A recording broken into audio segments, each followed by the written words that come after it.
I stood at the end of the aisle in my sister's wedding dress, watching my soon-to-be husband's face drain of all color. The organ music swelled around us.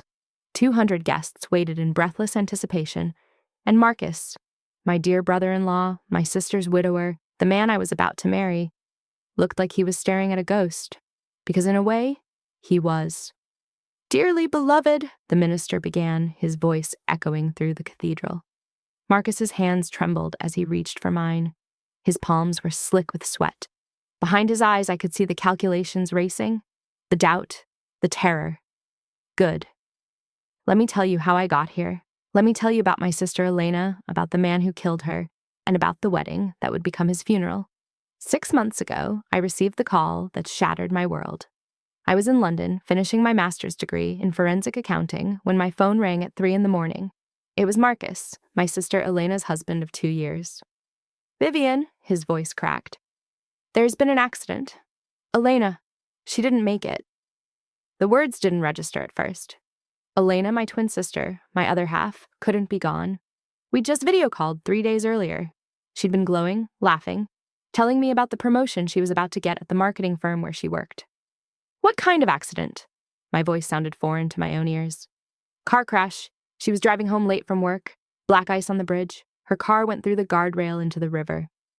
Marcus's sobs sounded genuine. I should have picked her up. I should have been there. I flew home immediately. The funeral was a blur of black clothes, whispered condolences, and Marcus's grief-stricken face. He looked destroyed, deep circles under his eyes, weight already dropping from his frame, hands shaking whenever he tried to speak about Elena. Everyone praised him. "What a devoted husband," they whispered.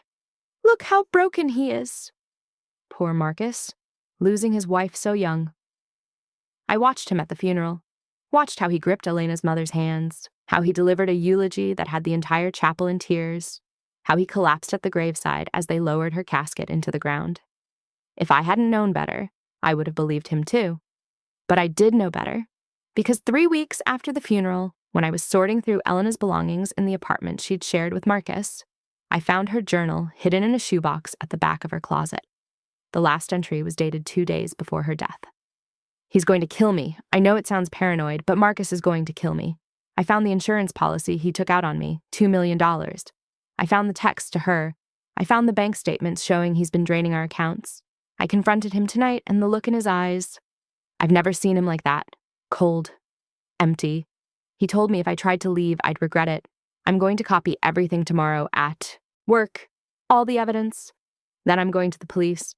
I just need to survive one more day." She didn't survive that day. The accident happened on her way home from work, the same route she'd driven 1,000 times, on a bridge that had been perfectly maintained, with no reports of black ice from any other drivers that night.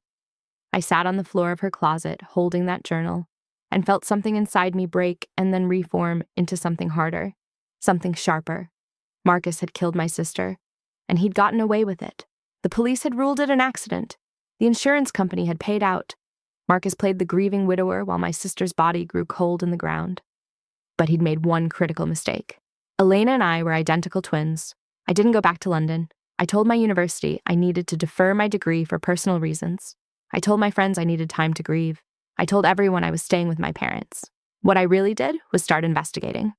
I hired a private investigator named Rebecca Chen, a woman with 20 years of experience who specialized in insurance fraud and suspicious deaths. I gave her everything. Elena's journal, Marcus's financial records that I'd quietly photographed, the police report, the insurance claim. "Your instinct is right," Rebecca told me after 2 weeks of digging. "The accident reconstruction doesn't add up. No skid marks. No evidence she tried to break. The guardrail had been tampered with. Someone loosened the bolts just enough that impact would send it right through. And look at this." She showed me phone records. Marcus had been in contact with someone, a woman named Isabel Monroe, constantly in the months leading up to Elena's death. Dozens of calls, hundreds of texts, hotel receipts, restaurant charges. "His mistress?" I asked, though I already knew the answer. "More than that." Rebecca pulled up a photo. Isabel Monroe, age 28, works as Marcus's executive assistant at the pharmaceutical company where he's the CFO. They've been seeing each other for at least 18 months. And here's the interesting part. She was there that night. "What?" Isabel's phone pinged off a cell tower near that bridge 20 minutes before Elena's car went into the water. Then nothing for 2 hours. Then she was back in the city. The pieces fell into place with sickening clarity. Marcus hadn't acted alone. Isabel had been there, maybe as a lookout, maybe as an accomplice. Maybe she'd even been the one to tamper with the guardrail while Marcus provided an alibi. Can we prove it? I asked. Rebecca hesitated. Not in court. It's all circumstantial. The insurance company already paid out.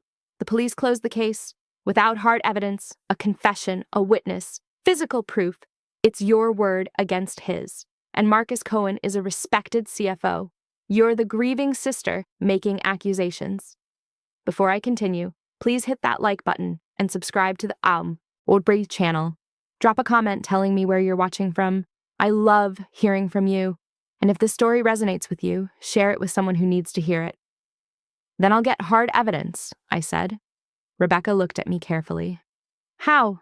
I pulled out my phone and showed her a photo of Elena and me from our birthday 2 years ago.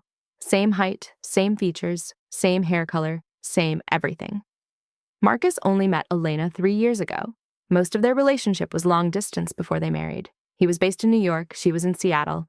Their families barely overlapped at the wedding. I was in London the whole time, so I only met him once, briefly, at the rehearsal dinner. You're thinking of impersonating your sister. Rebecca's eyes widened. Not impersonating. Replacing. I looked at the photo, at Elena's smile, at the life that had been stolen from her. I'm going to become Elena. I'm going to get close to Marcus, and I'm going to make him confess. Becoming my sister was easier than it should have been. Elena and I were already identical, but I studied her like a role. I watched every video I could find of her. I listened to voice recordings. I read through years of her emails and social media posts. I memorized the way she laughed, the phrases she used, the slight tilt of her head when she was thinking. I cut my hair to match hers exactly. I bought the same perfume she wore. I practiced her signature until it was indistinguishable from the original. But physical appearance was only part of it. I needed to understand Marcus and Isabel's relationship. I needed to know their patterns, their weaknesses, their secrets. Rebecca and I spent 2 months building a complete picture. Marcus Cohen, age 35, CFO of MedTech Solutions, a mid-sized pharmaceutical company. Salary, $400,000 per year, plus bonuses, plus stock options. Respected in his industry, coached Little League on weekends, donated to charity, the perfect facade. Behind that facade, a gambling addiction that had cost him over $300,000 in the past year alone, debts to private lenders that he'd hidden from Elena, a mistress he'd been grooming to become wife number 2, and a $2 million insurance policy on a wife who'd been about to discover everything. Isabel Monroe was equally fascinating. Daughter of money, cut off by her family after a scandal involving embezzlement from her father's company. She'd been fired from 3 jobs before landing at MedTech Solutions. Smart, beautiful, and completely immoral. She was also pregnant. Look at this. Rebecca showed me medical records she'd obtained through less than legal means. Isabel had a positive pregnancy test 3 weeks before Elena's death. She's due in 4 months. Does Marcus know? Oh, he knows. Look at this text chain we recovered. Rebecca pulled up her computer. We can't wait much longer. The baby needs a father with a clean name, not a broke addict. He has to go. Soon.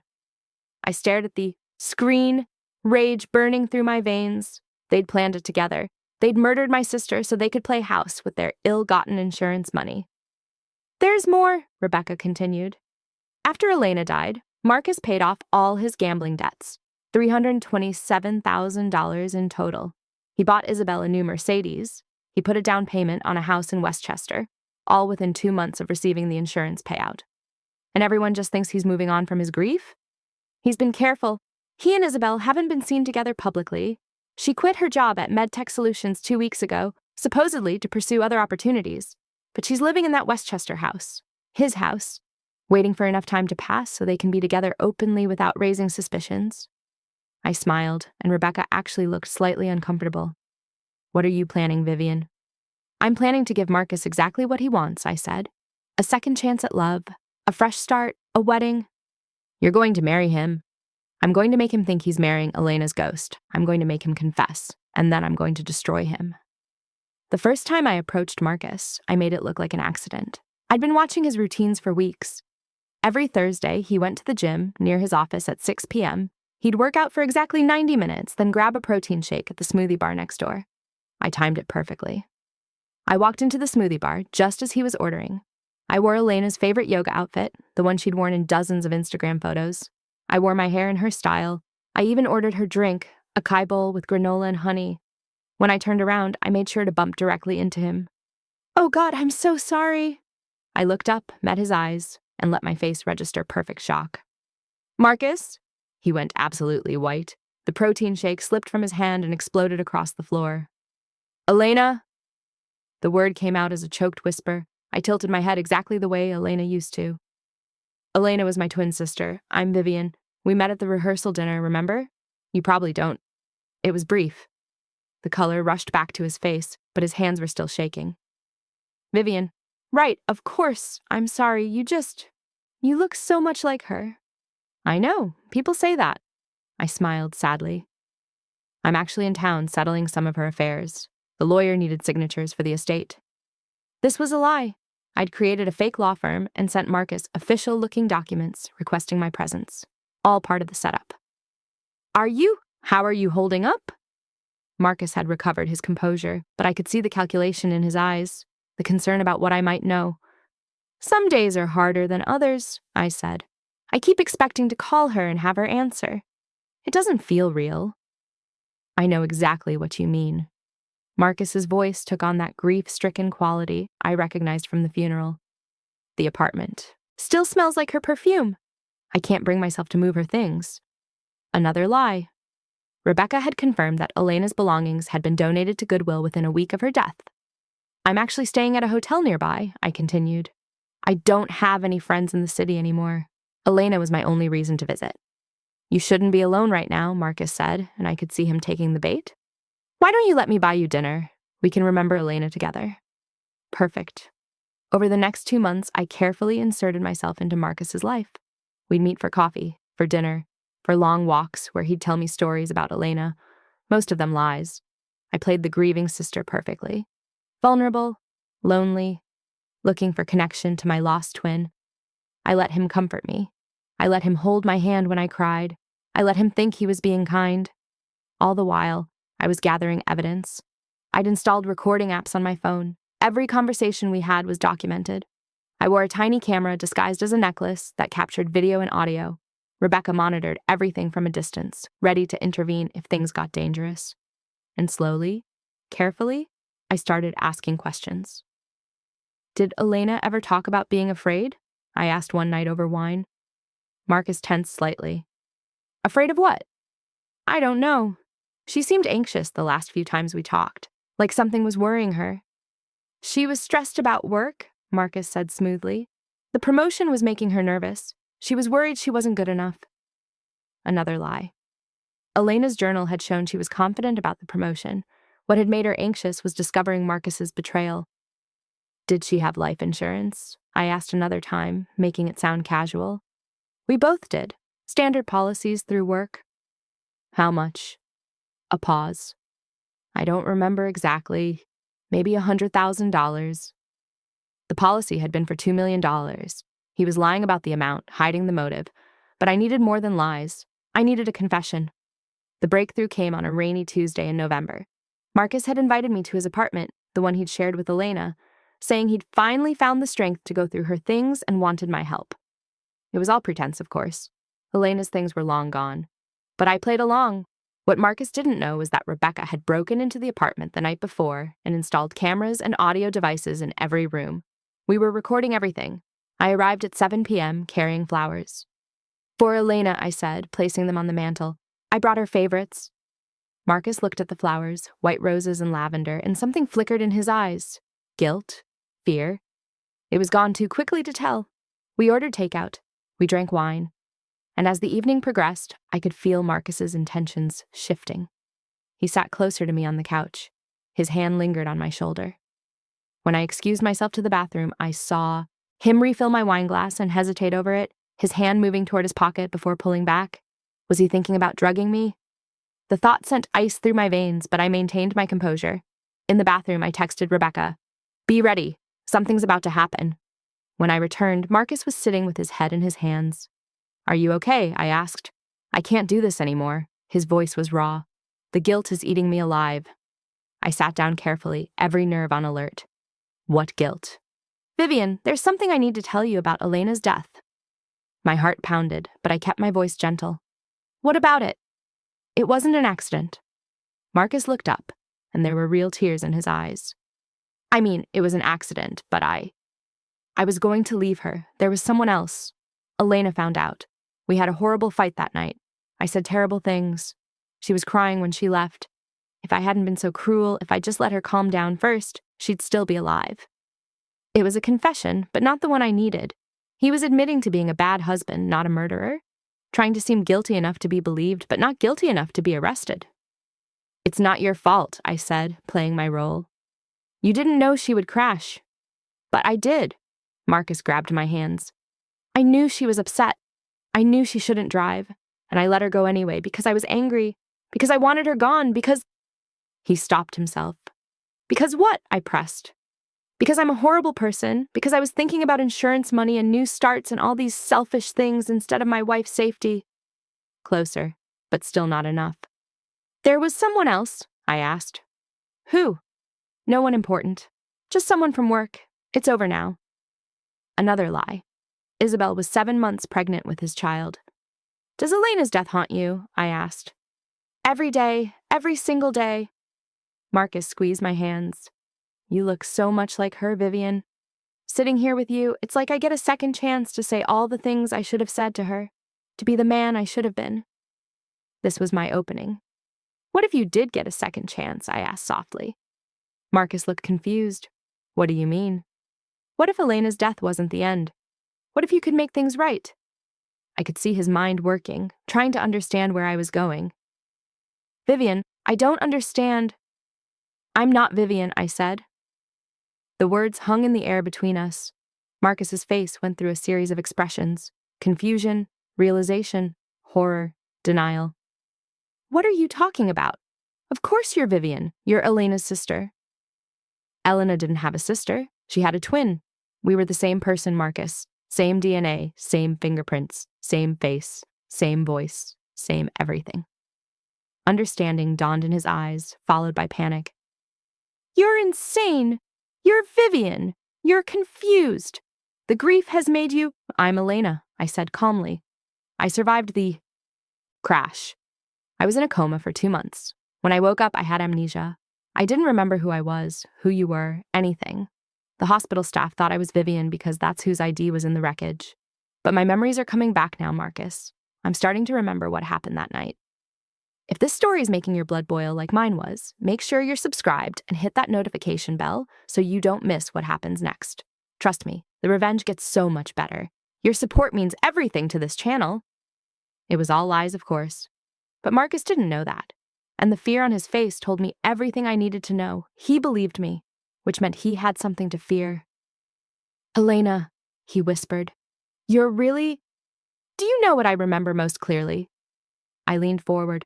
I remember you tampering with the guardrail. I remember Isabel's car following me. I remember the impact. I remember drowning. Marcus jumped to his feet. You're lying. You're sick. This is some kind of twisted game. Isabel's pregnant, isn't she? With your baby, due in 2 months. You killed me for the insurance money so you could start fresh with her and your child. No, you have no proof. This is insane. I have Elena's journal. I have the text messages between you and Isabel planning my death. I have your financial records showing you paid off $327,000 in gambling debts immediately after my death.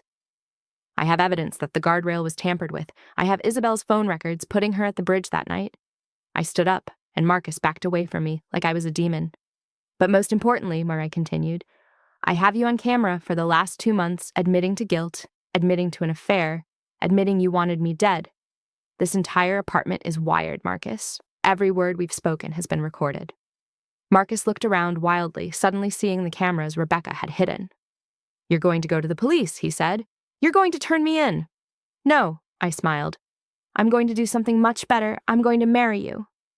The look on Marcus's face was worth everything I'd endured over the past 6 months. Marry me? He repeated. You're insane. Maybe, I agreed. Or maybe I'm giving you exactly what you wanted. A second chance. You said it yourself. Sitting here with me, you get to be the man you should have been. This is blackmail. This is justice. I walked to the window, looking out at the city lights. Here's what's going to happen, Marcus. You're going to break things off with Isabel. You're going to tell her the relationship is over. You're going to do it publicly, cruelly, so there's no doubt. She's pregnant with my child. Your child? I turned back to him. You were willing to kill your wife for insurance money? You think I believe you care about a child? No, Marcus. You'll tell Isabel it's over because you've realized you're still in love with your dead wife's memory. You'll play the guilt-ridden widower so well that everyone will sympathize with you for pushing her away. And then what? Marcus's voice was hollow. And then you'll court me. Vivian, that is. Elena's twin sister. You'll be cautious at first, worried about what people will think. But slowly you'll fall in love. You'll propose. And 6 months from now, we'll have a beautiful wedding. All of Elena's friends will be there. Your colleagues, your family. 200 witnesses to your redemption story. Why would you want that? Why not just go to the police now? Because a trial would take years. Because expensive lawyers might get you off on technicalities. Because Isabel would play the victim, claim she didn't know anything. Because you'd be on guard, careful, lawyered up. I smiled. But at our wedding, surrounded by everyone you know, when you think you've gotten away with everything, that's when you'll confess. That's when everyone will know exactly what you are. You can't make me confess. I don't have to make you do anything. You'll do it yourself when you see me walking down that aisle in Elena's wedding dress. When you realize that everything you thought you'd gotten away with was a lie. When you understand that Elena's ghost has come back to destroy you. Marcus sank onto the couch, his head in his hands. And if I refuse, if I go to the police right now and tell them you're impersonating your dead sister, then I release all the evidence I have, the recordings, the journal, the financial records, the phone records, everything. You and Isabel will both go to prison for murder and insurance fraud. You'll never see your child. Your reputation will be destroyed. Your family will disown you. You'll spend the rest of your life in a cell. Those are my options. Marry you or go to prison. Think of it as choosing how you want to lose everything, slowly and publicly, or quickly and publicly. Either way, you lose, Marcus. You killed my sister. Did you really think there wouldn't be consequences? The silence stretched between us. Finally, Marcus looked up. His eyes were dead, defeated. When do I break up with Isabel? Tomorrow, at the restaurant you proposed to her at. Make it poetic. Marcus broke up with Isabel exactly as I instructed. Rebecca and I watched from a table across the restaurant, recording everything. Isabel arrived glowing, 7 months pregnant, probably expecting him to discuss nursery colors or baby names. Instead, Marcus told her it was over. I can't do this, he said, his voice carrying just enough that nearby tables could hear. I'm still in love with Elena. Her ghost haunts me. Every time I look at you, I see what we did. I can't build a future on my wife's grave. What we did? Isabel's voice rose. You mean what you did? This was your plan, Marcus. I just went along with... She stopped herself, realizing people were listening, but it was too late. The damage was done. I think you should leave, Marcus said coldly. I'll pay child support, obviously. But I don't want to see you again. I don't want any connection to you. You're a reminder of the worst mistake of my life. Isabel's face went from shock to rage to something calculating. You're going to regret this, she hissed. I have texts. I have proof of what you made me do. I don't know what you're talking about, Marcus said loudly, making sure the entire restaurant heard. You were my assistant who came on to me during a vulnerable time. I made a mistake. I'm correcting it now. Please leave before I call security. The humiliation on Isabel's face was ugly to watch, but I felt no pity. This woman had helped murder my sister. She'd been there at the bridge. She'd tampered with the guardrail. She'd watched Elena drown. Isabel stormed out, but Rebecca and I followed at a distance. We watched her get into her car and immediately start making phone calls. The first was to a lawyer. Good. Let her lawyer up. Let her try to save herself. She'd only implicate Marcus further. The second call was more interesting. Daddy, I need help, Isabel sobbed into the phone. Marcus kicked me out. I'm pregnant and alone and I need money. I know you're still angry about the embezzlement charges, but this is different. This is your grandchild. We couldn't hear the response, but from Isabel's face, it wasn't sympathetic. Fine, she said finally. Then I'll go to the police. I'll tell them everything about Marcus and what he did to Elena. I'll make a deal. I'll testify against him if they give me immunity. My blood ran cold. If Isabel cut a deal and testified, Marcus might go to prison, but he'd never confess publicly. He'd never faced the humiliation and exposure I'd planned. I had to move faster. "Rebecca," I said urgently, "we need to accelerate the timeline. How quickly can we plan a wedding?" "A real wedding? Months." "Not a real wedding, a fake one. All I need is the venue, the guests, and the moment. Can you do it in 3 weeks?"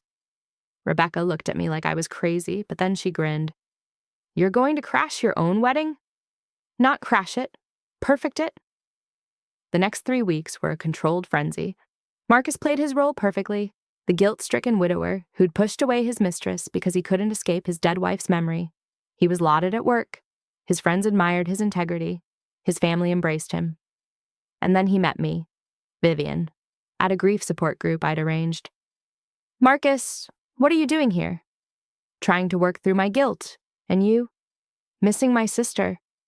It was all theater, but everyone around us ate it up. The tragic widower and the grieving twin, finding solace in shared loss. How poetic, how romantic. We were cautious at first, or appeared to be. Coffee dates, long walks, therapeutic conversations about loss. Marcus played it perfectly because he knew he had no choice. But then, faster than anyone expected, we fell in love. "I know it's crazy," Marcus told his friends. "I know people will judge us, but Vivian understands. She loved Elena too, and when I'm with her, I can almost pretend Elena's still here." The proposal was public, dramatic, and calculated to pull at every heartstring. "Vivian!" Marcus got down on one knee in Central Park at sunset, right where he'd proposed to Elena 3 years earlier. "I know this is fast. I know people will talk, but Elena would want us to be happy. She'd want her sister to be loved. Will you marry me?" I let tears stream down my face. "Yes. Yes, of course, yes." The wedding planning began immediately. I insisted on everything being exactly like Elena's wedding. Same venue, same caterer, same flowers, same music. "I want to honor her memory," I told Marcus. "I want to feel like she's there with us." Marcus went along with it all because he had no choice. But I could see the strain on him, the way his hands shook when he thought I wasn't looking, the nightmares he woke from screaming, the drinking that started to get out of control. He knew something was wrong. He knew I was planning something. But he couldn't figure out what, and he was trapped. Meanwhile, Isabel was spiraling. Without Marcus's financial support, pregnant and alone, she'd tried to go to the police. But when she'd showed up claiming to have information about Elena's death, she'd been turned away. "We investigated that accident thoroughly," the detective told her. "It's a closed case. If you have real evidence, present it. But if you're just a scorned mistress trying to get revenge on your ex-lover, that's not our problem." Isabel didn't have evidence. All the texts between her and Marcus had been on burner phones that had long since been destroyed. The phone records showed her at the bridge, but that didn't prove anything. She'd been Marcus's assistant. She could claim she was there on work business. Without Marcus's confession, without hard proof, she had nothing. And I made sure she knew it. I sent her anonymous messages. "Give up, Isabel. No one believes a woman like you. Marcus is moving on. You should too." It was cruel, but I needed her desperate enough to show up at the wedding, desperate enough to make a scene. Because I wanted everyone there. Every witness, every accomplice, every person who needed to see Marcus's true face. The week before the wedding, I visited Elena's grave. I'd avoided it since the funeral, unable to face the fact that my sister's body lay cold in the ground while her killer walked free. But now, with everything in place, I needed to tell her. "I'm going to make him pay, Elena," I whispered, kneeling by her headstone. "I'm going to make him confess in front of everyone. I'm going to destroy him the way he destroyed you. And then maybe you can rest." The wind picked up, rustling through the cemetery trees, and for just a moment, I could swear I felt Elena beside me, felt her hand on my shoulder, felt her approval. I wasn't crazy, I wasn't delusional. I was just a woman who loved her sister more than she feared the consequences of revenge. The wedding day arrived with perfect weather, bright sunshine, clear blue skies, the kind of day that made you believe in happiness and fresh starts and love conquering all. The cathedral was full. 200 guests filled the pews, Marcus's family, his colleagues from MedTech Solutions, friends from his country club, Elena's former coworkers who thought they were honoring her memory by supporting her sister's marriage to her widower. Everyone thought they were witnessing a love story. They had no idea they were about to witness a confession. I stood in the bridal suite, wearing Elena's wedding dress. I'd found it preserved in storage, along with her veil, her shoes, her something blue. I looked exactly as she had on her wedding day 3 years ago. Rebecca stood beside me, disguised as my wedding planner. "The cameras are all in place," she murmured. "Every angle covered. The live stream is ready. As soon as you give the signal, this goes viral." "Good." I adjusted my veil. "Is Isabel here?" "She tried to get in. Security stopped her at the door. She's making a scene in the parking lot." "Let her in! I want her in the front row." "Are you sure that's—" "Let her in, Rebecca! She deserves to see this too." 5 minutes later, a disheveled, 8 months pregnant Isabel was escorted to a seat in the front row. Marcus's mother looked scandalized. His friends whispered. But I'd instructed the ushers to tell everyone that I'd insisted, that I wanted to show there were no hard feelings, that I understood Marcus had been vulnerable after Elena's death, that today was about forgiveness and new beginnings. It was all lies. But Marcus believed it. I could see him at the altar, sweating through his tuxedo, trying to figure out what game I was playing by inviting his pregnant ex-mistress to our wedding. The music started, the processional began, and I walked down the aisle in my dead sister's wedding dress, watching my soon-to-be husband's face drain of all color. Behind me, blown up on massive screens for all the guests to see, video began to play. Security camera footage of Marcus at the bridge the night Elena died, footage we'd obtained through Rebecca's contacts, showing him kneeling by the guardrail with a wrench, loosening bolts, footage of Isabel's car parked nearby, waiting. Gasps erupted through the cathedral. Then came the audio. Marcus and Isabel's voices, clear and damning. "The insurance money will solve everything. What if someone suspects?" "They won't. It'll look like an accident. Black ice, bad luck, happens all the time." "And after? How long do we have to wait?" "A year, maybe. Then we can be together, raise our child, start fresh." I reached the altar. Marcus stared at me, at the screens, at the guests who were beginning to realize what they were witnessing. "Hello, Marcus," I said clearly, my voice amplified by the microphone pinned to my dress. "Do you remember the vows you made to Elena 3 years ago? For better or worse, till death do us part." "Vivian," he choked out. "What are you doing?" "I'm not Vivian." I pulled off my veil. "I'm the ghost you thought you'd drowned." More footage played. Marcus meeting with a loan shark, desperate for money to cover gambling debts. Marcus forging Elena's signature on the insurance policy. Marcus and Isabel celebrating at a hotel the night after the funeral, toasting with champagne. The cathedral erupted in chaos. Marcus lunged for me, but Rebecca was there, along with 3 plain-clothed police officers I'd arranged to be present. "You're under arrest," Detective Morrison said, snapping handcuffs on Marcus's wrists. "For the murder of Elena Reeves and conspiracy to commit insurance fraud." "She's not Elena," Marcus screamed. "She's Vivian. This is a setup. She's been impersonating her dead sister." "Actually," I said calmly, pulling out my ID, "I am Vivian Reeves. My sister Elena is dead. She's buried in Meadowbrook Cemetery. I've been investigating her murder for 6 months, and you just confessed to it in front of 200 witnesses." Because that's what he'd done. In his panic, in his rage, in his desperation to prove I wasn't Elena, Marcus had blurted out details about the night of her death that only the killer would know. "The guardrail was loose," he'd said. "Anyone could have—" But the police report had said the accident was due to black ice, not a faulty guardrail. The public had never been told about the tampering. Only Marcus knew because Marcus had been the one to do it. He'd confessed without even realizing it. "I have every conversation we've had over the past 6 months recorded," I continued. "I have your admissions of guilt. I have your financial records showing motive. I have Isabel's phone records placing her at the scene. I have security footage of you tampering with the guardrail. I have everything, Marcus. You're done." Marcus collapsed, literally crumbled to his knees in his tuxedo at the altar, while 200 guests watched in horror and the cameras broadcast it all live. "I'm sorry," he sobbed. "I'm so sorry." The debts were crushing me. The loan sharks were going to kill me. I panicked. I just wanted a way out. Elena was going to divorce me anyway. The insurance money was the only solution. I'm sorry. I'm sorry. A confession. Full and complete. Witnessed by hundreds. Recorded by dozens of cameras. Justice. Isabel tried to run, but she was arrested at the cathedral door. Accessory to murder, conspiracy to commit fraud, obstruction of justice. She'd spend years in prison, and her baby, Marcus's baby, would be born behind bars. I felt no pity. These people had murdered my sister. They'd gotten to play house with. The insurance money. They'd thought they were untouchable. They were wrong. The trial took 8 months. Marcus's lawyers tried everything, claiming I'd entrapped him, that the evidence was obtained illegally, that the confession was coerced. But with 200 witnesses and multiple video recordings, there was no way out. The jury deliberated for 4 hours. Guilty on all counts: first-degree murder, insurance fraud, tampering with evidence, conspiracy, life in prison with no possibility of parole. Isabel got 25 years as an accomplice. Her baby was born in the prison hospital and immediately placed with her estranged family, who wanted nothing to do with her. The $2 million insurance payout was returned to the insurance company, which then paid it out to Elena's estate, meaning me as her sole surviving family member. I donated every penny to organizations that help domestic violence victims and support insurance fraud investigations. I didn't want Marcus's blood money. I wanted justice, and I got it. Thank you for staying until the end.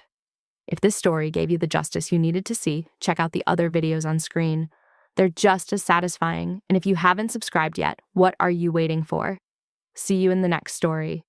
But the legal victory was only part of my revenge. The social destruction was even sweeter. Marcus's family disowned him. His mother testified at the trial that she'd always known something was off about Elena's death, but had been too afraid to speak up. His father wrote him out of the will. His colleagues at MedTech Solutions were mortified. The company issued a statement condemning his actions and announcing a full internal investigation into how someone with such moral failings had risen to CFO. Several executives were forced to resign for failing to notice the warning signs. Marcus's friends from the country club, the men he'd played golf with and shared cigars with, publicly denounced him. They gave interviews about what a shock it was, how they'd never suspected, how betrayed they felt. Everyone wanted to distance themselves from the monster, and Marcus in his prison cell, had to watch it all unfold on the news, had to see his life dismantled piece by piece, had to know that everyone he'd ever known now knew exactly what he was: a murderer, a liar, a coward. The ghost he'd tried to bury had risen up and destroyed him. I stayed in New York for the trial, but once it was over, I returned to London to finish my degree. Forensic accounting felt fitting. I'd used those skills to track down Marcus and Isabel. I'd used them to uncover the financial trail that led to Elena's murder. Now I wanted to use them to help others. I graduated with honors and took a position with an international firm that specializes in insurance fraud investigations.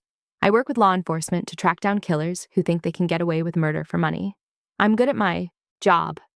Maybe because I know firsthand how these killers think, how they plan, how they justify their actions. I catch them, every single one I can. It doesn't bring Elena back, nothing will, but every murderer I help convict, every grieving family I help get justice. It feels like I'm honoring her memory. I visit her grave once a year on the anniversary of her death. I tell her about my work, about the cases I've solved, about the lives I've helped save by catching killers before they could strike again. And I tell her that Marcus is rotting in prison, that Isabel's life is destroyed, that everyone who helped them or turned a blind eye has faced consequences. I got them, Elena, I whisper to her headstone. I got them all. The wind rustles through the cemetery trees, and I like to think it's her way of saying thank you. Dear Marcus, I know you won't read this. I won't send it to you, but I need to write it anyway. Do you understand now what you took from me? Not just my sister, but my other half, my twin, the person who knew me better than anyone else in the world, the person I was supposed to grow old with, raise children alongside, share life's joys and sorrows. You took that from me for money, for gambling debts, for a mistress and a fresh start. Do you understand how pathetic that is? You murdered an innocent woman, a woman who loved you, who believed in you, who would have helped you if you'd just asked, all because you were too proud to admit you had a problem. Elena would have forgiven your gambling. She would have helped you get treatment. She would have stood by you while you rebuilt your finances and your life, but you never gave her that chance. You decided her life was worth less than your comfort, and you paid Isabel to help you end it. I hope you think about that every day in your cell. I hope Elena's face haunts your dreams. I hope you never know another moment of peace. Because you don't deserve peace. You don't deserve forgiveness. You don't deserve anything but the cage you're in and the guilt that will eat you alive for the rest of your life.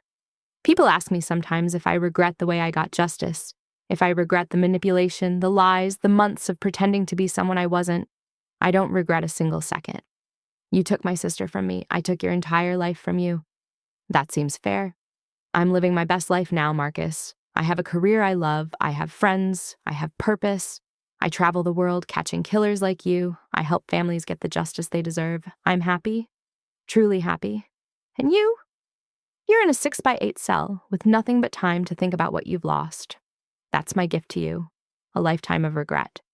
Elena always said that living well is the best revenge. She was right. So thank you, Marcus. Thank you for being exactly the monster I knew you were. Thank you for confessing. Thank you for falling into every trap I set.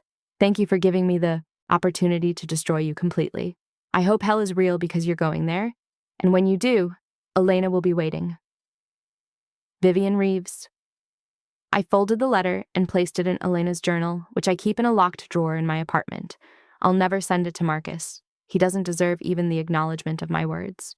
But writing it helped me process, helped me find closure. Elena's death will always be a wound, but it's no longer an open one. I've stitched it closed with justice and revenge, and the knowledge that I did everything I could to make her killer pay. Some people might say I went too far, that I should have just gone to the police from the beginning. That manipulation and deception make me no better than Marcus. Those people didn't lose their twin sister to a calculated murder. Those people don't understand that sometimes the law isn't enough. Sometimes you have to take justice into your own hands. Sometimes you have to become the ghost that haunts the guilty. I don't regret a single choice I made. I would do it all again in a heartbeat. Because in the end, the truth came out. The guilty were punished. And Elena's memory was honored not with flowers and empty words, but with real, tangible justice. That's all I ever wanted. That's all she deserved. And now, finally, she can rest in peace. As for me, I'm just getting started. There are more killers out there, more families who need justice, more cases that need solving, and I'm going to find them all. Because I'm not just Vivian Reeves anymore. I'm the ghost who won't stay buried. I'm the sister who never stops fighting. I'm the reckoning that comes for murderers who think they've gotten away with it. And I'm very, very good at what I do. Marcus learned that the hard way. Let his story be a warning to anyone else who thinks they can kill for money, for love, for convenience, for any reason at all. The dead don't always stay dead. Sometimes they come back. Sometimes they bring justice with them. And sometimes they destroy you so completely that you wish you'd never been born. That's my promise. That's my purpose. That's my sister's legacy. Elena Reeves died on a cold November night, murdered by the man who promised to love and protect her. But through me, she rose again, and together, we made sure her killer never knew another day of freedom. That's not revenge, that's justice, and it's the only gift I could give her. Rest in peace, Elena. Your twin sister made sure of it. Epilogue. 3 years later. The conference room at Scotland Yard was packed with detectives, prosecutors, and insurance investigators from 6 different countries. I stood at the front, clicking through my presentation slides. Each one showed a different case, a different murder disguised as an accident, a different killer who thought they'd gotten away with it. The pattern is always the same, I explained, pointing to the financial charts on the screen. Sudden insurance policy increases 6 to 12 months before the accident. Unexplained debt that creates motive. A romantic partner who benefits financially. And most importantly, a staged accident scene that looks just a little too perfect. The detectives took notes. I'd been consulting with law enforcement for 2 years now, teaching them how to spot the red flags I'd learned to recognize while investigating Elena's death. Ms. Reeves, a detective from Manchester, raised his hand. How do you get the suspects to confess? Most of these killers lawyer up immediately. I smiled. You have to make them feel safe first. Make them think they've won. People who commit perfect murders are arrogant. They want to gloat. They want someone to know how clever they are. You just have to be patient enough to let them hang themselves. After the presentation, I gathered my materials and checked my phone. 3 missed calls from Rebecca, my former private investigator, who'd become my business partner. I called her back immediately. Vivian, we got another one, Rebecca said without preamble. Woman in Connecticut. Husband died in a boating accident 3 months ago. She collected $3 million in life insurance. Just got engaged to the husband's best friend last week. Send me everything, I said. I'll look at it on the train. This was my life now. Traveling the world, consulting on suspicious death cases, helping families get the justice they deserved. The insurance companies paid me well. I'd helped them avoid paying out millions in fraudulent claims. But I would have done it for free. Every killer I caught was a tribute to Elena. I took the train back to London and spent the evening reviewing the Connecticut case file. The more I read, the more familiar it felt. The too perfect accident, the convenient witness who saw nothing suspicious, the wife who seemed just a little too composed at the funeral. By midnight, I'd found the connection. The wife and the best friend had been having an affair for 2 years. There were hotel receipts, text messages they thought they'd deleted, financial transfers they'd tried to hide. The husband had found out he'd confronted them, and 3 days later he was dead. It was Elena's story all over again. Different names, different location, same evil. I drafted my report and sent it to the Connecticut State Police with copies to the insurance company and the victim's family. Within a week, arrests would be made. Within a year, there would be convictions. Justice. Again and again. It never brought Elena back, but it stopped other Elenas from dying unavenged. My phone buzzed with a text from my mother. "Dinner this Sunday. Your father wants to see you." I smiled. My relationship with my parents had been complicated after Elena's death. They'd been devastated by the loss, and my decision to investigate rather than grieve had confused them at first. But once Marcus was convicted, once they understood what I'd done and why, they'd been proud, grateful. My mother now volunteered with organizations that supported families of murder victims. My father had established a scholarship in Elena's name for students studying criminal justice. We'd all found our own ways to honor her memory. Sunday dinner was at their house in Connecticut, not far from where I'd grown up with Elena. Walking into my childhood home was always bittersweet. Elena's presence was everywhere. Photos on the mantel, her high school diploma framed on the wall, the bedroom we'd shared still preserved like a shrine. "Vivian, sweetheart." My mother pulled me into a tight hug. She looked older than she had 3 years ago, but there was peace in her eyes now. "We're so proud of you. Did you see the article in the Times about your work?" I had. "International Insurance Fraud Investigator Helps Convict Dozens of Killers" was the headline. The article detailed my consulting work and mentioned Elena's case as the catalyst. "Elena would be proud too," my father said quietly. He'd aged even more than my mother. Grief had carved deep lines into his face. "You didn't just get justice for her, you're getting justice for everyone." We sat down to dinner, and for the first time in 3 years, the conversation wasn't dominated by Elena's absence. We talked about my work, my travels, my life. We laughed. We made plans. Healing wasn't forgetting. It was learning to live with the loss while still moving forward. After dinner, I went up to the bedroom I'd shared with Elena.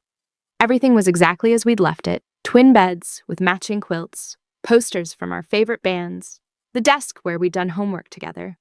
I sat on my old bed and pulled out my phone. I did this every few months. Checked on Marcus and Isabel, made sure they were still behind bars where they belonged. Marcus was in Attica Correctional Facility. Maximum security. No possibility of parole. According to my sources, he'd tried to appeal his conviction twice. Both appeals were denied. He'd aged 20 years and 3. His hair had gone completely gray. He'd lost 50 pounds. Other inmates knew what he was, a wife killer, and treated him accordingly. He'd been attacked twice, spent months in solitary, attempted suicide once. I felt nothing. No pity, no satisfaction, just cold confirmation that justice was being served. Isabel was in Bedford Hills. Her daughter, Marcus's daughter, had been adopted by Isabel's estranged parents, who'd made it clear Isabel would never have contact with the child. Isabel had filed multiple custody petitions from prison, all denied. She wouldn't be eligible for parole for another 22 years. By then, her daughter would be 25 years old, with no memory of the mother who'd helped murder an innocent woman. That child would grow up knowing her parents were killers. That would be its own kind of justice. My phone buzzed. A text from an unknown number. "Ms. Reeves, my name is Catherine Walsh. My sister died in a car accident 6 months ago. Her husband just married his secretary.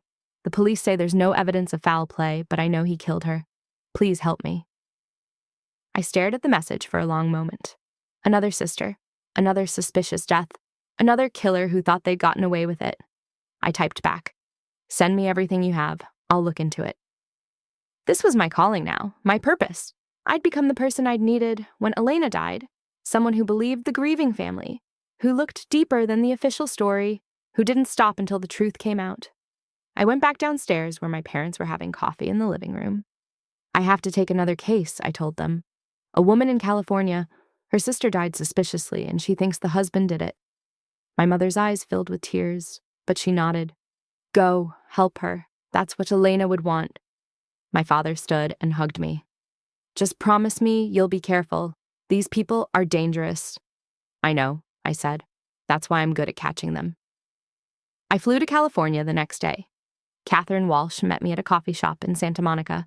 She was in her early 30s, blonde, with dark circles under her eyes that spoke of sleepless nights and unanswered questions. "Thank you for coming," she said, sliding a thick folder across the table. "I know I sound paranoid. Everyone tells me I'm just grieving, that I'm looking for someone to blame. But I knew my sister. She was terrified of her husband those last few weeks. She told me she wanted to leave him." I opened the folder. Inside were police reports, autopsy results, insurance documents, and pages of handwritten notes. "Her name was Jennifer," Catherine continued. "She was 34, married to David Walsh for 6 years, no kids. She worked as a pediatric nurse. She was driving home from her shift when her car went off Pacific Coast Highway and into the ocean. They ruled it an accident, said she fell asleep at the wheel." "But you don't think so?" "Jennifer never fell asleep driving. She was religious about pulling over if she was tired, and she just worked a normal 8-hour shift. She wasn't exhausted. Plus, 2 weeks before she died, she told me David had been acting strange, distant, cold. She found charges on their credit card for a hotel she'd never been to." The familiar pattern emerged as I read through the documents.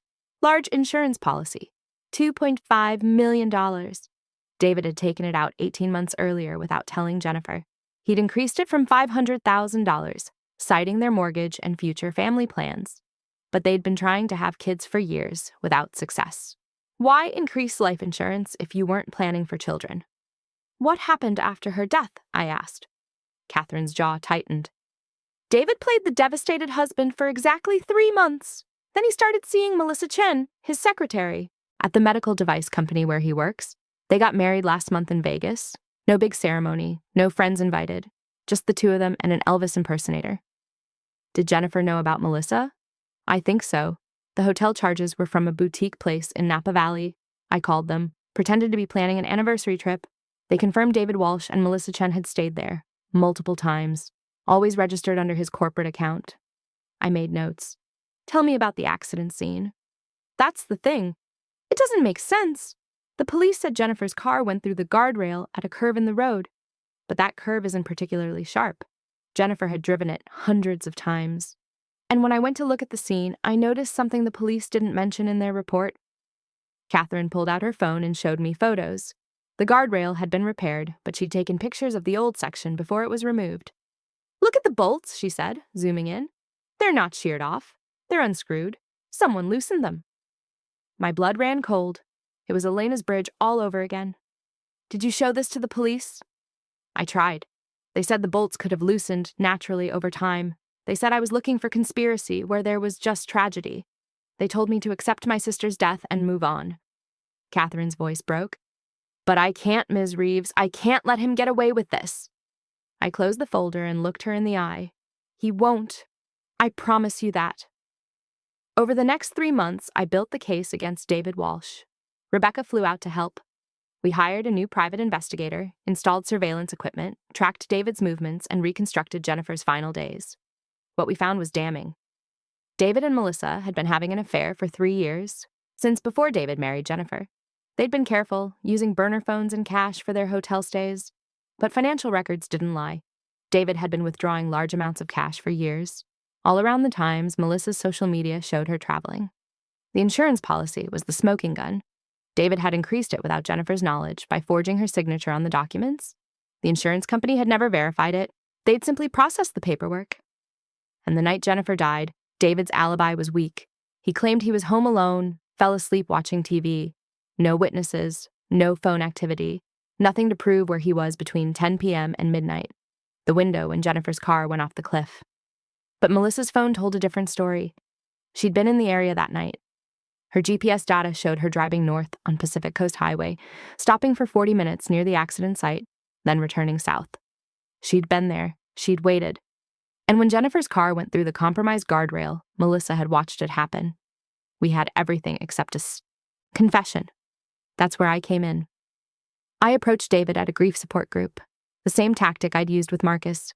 Introduced myself as Victoria, a widow who'd lost her husband in a car accident. We bonded over our shared loss.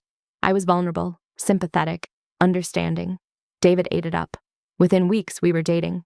Within months, he was telling me how difficult his marriage to Jennifer had been, how she'd been controlling and demanding, how he'd felt trapped. "I never wanted her to die," he said one night over wine. but when it happened, I felt relieved. Is that terrible? No, I said gently. It's honest. Sometimes death is a release. I wore a wire to every meeting, recorded every conversation. Slowly, carefully, I drew out the details. The affair with Melissa, the insurance policy, the plan to wait until after Jennifer's death to be together, the loosened guardrail bolts. Just a precaution, David called it, in case nature needed a little help. He never explicitly confessed to murder. He was too smart for that. But he said enough. Combined with the physical evidence, the financial records, and Melissa's GPS data, it was enough to reopen the investigation. Catherine and I went to the police together with everything we'd gathered. This time, they listened. David Walsh and Melissa Chen were arrested 6 months after I arrived in California. The trial took a year. David got life without parole. Melissa got 30 years as an accessory. Catherine cried when the verdict was read, not from sadness, but from relief. Her sister's death had been avenged. The truth had come out. Thank you, she whispered to me outside the courthouse. Thank you for believing me when no one else would. I know what it's like to lose a sister to murder, I said. I know what it's like to be told you're crazy for wanting justice. You're not crazy, Catherine. You were right. And now Jennifer can rest. We stayed in touch. Catherine, like my mother, channeled her grief into action. She started a foundation to help families investigate suspicious deaths when police wouldn't. She lobbied for legislation requiring secondary reviews of all accidental deaths involving recent insurance policy changes. She turned tragedy into purpose, just like I had. That was 5 cases ago now. Since Jennifer Walsh, I've helped convict murderers in Texas, Florida, England, and Australia. Each case is different, but the pattern is always the same. A convenient death, a grieving spouse who moves on too quickly, an insurance payout, a new love interest who was there all along, and a family member who refuses to accept the official story. That's who I work for now. The sisters, brothers, parents, and children who know something is wrong but can't prove it, who are told they're paranoid, grief-stricken, looking for someone to blame. I prove they're right. Last month, I received an email from someone I never expected to hear from. Marcus's mother. Dear Vivian, it read, I know you have every reason to hate me. I raised the man who killed your sister. I defended him at first, believed his lies, enabled his behavior. I will spend the rest of my life regretting that. But I want you to know that what you did, exposing the truth, getting justice for Elena, it freed me too. I don't have to live with the lie anymore. I don't have to pretend my son is anything other than what he is, a murderer. Thank you for your courage. Thank you for Elena. And I am so sorry for your loss. I read the email 3 times before responding. Dear Mrs. Cohen, I wrote back, your son's choices are not your fault. You couldn't have known what he was capable of. I don't blame you. I never did. Thank you for your kind words about Elena. She would have appreciated them. I hope you're finding peace. Vivian. Forgiveness was complicated. I couldn't forgive Marcus. He didn't deserve it. I couldn't forgive Isabel. She'd been a willing participant in my sister's murder. But Marcus's mother? She was a victim too, in her own way. A woman who'd lost her son to his own evil choices and had to live with the shame of what he'd done. There was no reason to punish her further. Tonight, I'm in my London apartment reviewing case files for my next investigation. A man in Scotland whose wife died from a fall down the stairs. Except the wife had confided in her sister that she was planning to leave him, and the husband had been having an affair with the neighbor, and there was a $1.8 million insurance policy. The pattern repeats, the evil continues, but so does the justice. My phone rings. It's my mother calling for our weekly video chat. Hi, sweetheart, she says, and I can see my father in the background waving. How are you? I'm good, Mom. Working on a new case. How are you both? We're well. We went to the cemetery today, put flowers on Elena's grave. The roses are blooming beautifully. I smile. She always loved roses. She did. You know, Vivian, your father and I were talking. We're so grateful for what you've done, for Elena, for all the other victims you've helped. But we want to make sure you're taking care of yourself too, that you're not just living for revenge. I'm not, I say honestly. This isn't about revenge anymore, Mom. It's about justice. It's about making sure no one else's sister dies unavenged. It's about being the person I needed when Elena was killed. My mother's eyes fill with tears. She'd be so proud of you. I hope so. We talk for another hour about normal things. My parents' garden, their upcoming trip to Ireland, my father's new hobby of woodworking. It's comforting, this normalcy. this evidence that life continues even after tragedy. When we hang up, I walk to my window and look out at the London skyline. Somewhere in this city, someone is planning a murder. Somewhere, a spouse is taking out a life insurance policy on a partner they plan to kill. Somewhere, a family is about to be shattered by a loss that will be ruled an accident. But if they're lucky, they'll find me, or I'll find them, because I made a promise to Elena 3 years ago. I promised her that her death wouldn't be meaningless, that her killer would pay, that the truth would come out. I kept that promise, and now I've extended it to every victim whose family refuses to give up, every person whose suspicious death deserves a second look, every case where the official story doesn't add up. I am Vivian Reeves. I am a forensic accountant. I am an insurance fraud investigator. I am a consultant to police departments around the world. But more than that, I am the sister who didn't give up, the twin who refused to let her other half die unavenged, the woman who turned grief into purpose and tragedy into justice. Marcus thought he'd gotten away with the perfect murder. Isabel thought she'd walk into a new life, built on my sister's grave. David Walsh thought Jennifer's death would look like an accident. They were all wrong, and every murderer I catch learns the same lesson. There is no perfect crime. There is no getting away with it. There is only the time between the murder and the moment the truth comes out. I've made it my life's work to shorten that time, to be the ghost that haunts the guilty, to be the reckoning that finds them no matter how careful they've been. Some people call me obsessed, driven, unable to let go. I call it justice, and I'm just getting started. In my desk drawer, I keep a photo of Elena and me from our last birthday together. We're laughing, arms around each other, identical in every way. Happy, alive, unaware of the horror that was coming. I look at that photo every day. It reminds me why I do this work, why I can't stop, why I won't stop.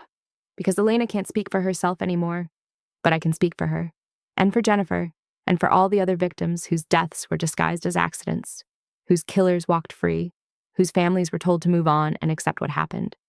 I am their voice now. I am their justice. I am the ghost that doesn't stay buried, and I will never, ever stop. For Elena, for all of them, forever.